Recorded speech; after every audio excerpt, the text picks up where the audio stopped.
Welcome to Archiversity online lectures. In my previous lecture, I explained you how to create form in Microsoft Excel.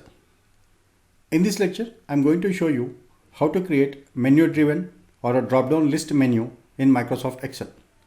In this digital world, we all are very familiar with filling the forms on a digital platforms like if you have on your mobile phone, if you have to open an account or if you have to place an order, simply we open a form and we select the options. So that has become a very convenient. Similar kind of a thing can also be created in Microsoft Excel to enter your research data. Suppose you collect data from respondents and you have a questionnaire which contains 10 to 20 variables. Now for those 20 variables, you can create a drop-down menu form in Excel itself, and simply by selecting the options, you can enter the data. You don't need to type even a single character to fill the form. Now in this lecture, I'll show you how to create drop-down menu list in Microsoft Excel. This is the same worksheet which I used it to explain you how to create a form. Using the same worksheet, now we'll create a drop-down list menu form. Now here you have a questionnaire and there are different questions here, and each question has options. To create drop-down list menu form, what is that you need to do is you have to list all these variables in a separate worksheet. So here I created another worksheet, named it as a options. So in options, I named it as content. So the first question I named it as a content, and here are the options: very useful, useful, moderate, not useful, and poor. For second question, it's a trainer's ability. I named it as field as a trainer, and options are listed here. Similarly for all other questions also. Now to create a drop-down menu list, first you need to create this kind of options form. Then go back to the database. So here is your database. Select the content column.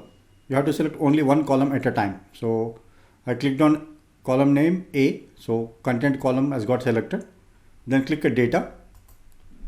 Then go to data tools and data validation. Now click on a data validation. In data validation form, validation criteria, in allow, select list. From allow select list, then it prompts you to give source. So here click on the up arrow, go back to your options worksheet, and here select only your options. Don't select the variable name, select only options. So very useful to poor. Then click on a down arrow, then click OK. Now a menu list is created here. So place your cursor in cell 1, then click on a drop down button here. So you can see very useful, useful, moderate, not useful, poor. So based on your responses answers, now let us say your first respondent answered as a useful. So select this one and it got entered. Now second respondent, moderate. Third respondent, very useful. This simple is entering a data. So suppose similarly if you want to create for a trainer, then click the column B where your trainer is there. Then I click on a data, then go to data validation. Now here in a validation criteria, in allow, select a list, then click on a source, go to worksheet titled as options and select your options, only options, not a variable name. Then click a down arrow here, click OK. So list is created for second option. So here click on the list button, then you can choose the options average. Second respondent, good. Third respondent, average. So this is how you can create a drop-down menu list for all the variables which have options. So here you have a score, that is a score at the end of the training period and score at the performance. So for these two questions, as this is a open-ended questions, you will not be able to create drop-down menu list because open-ended questions vary from one respondent to another respondent.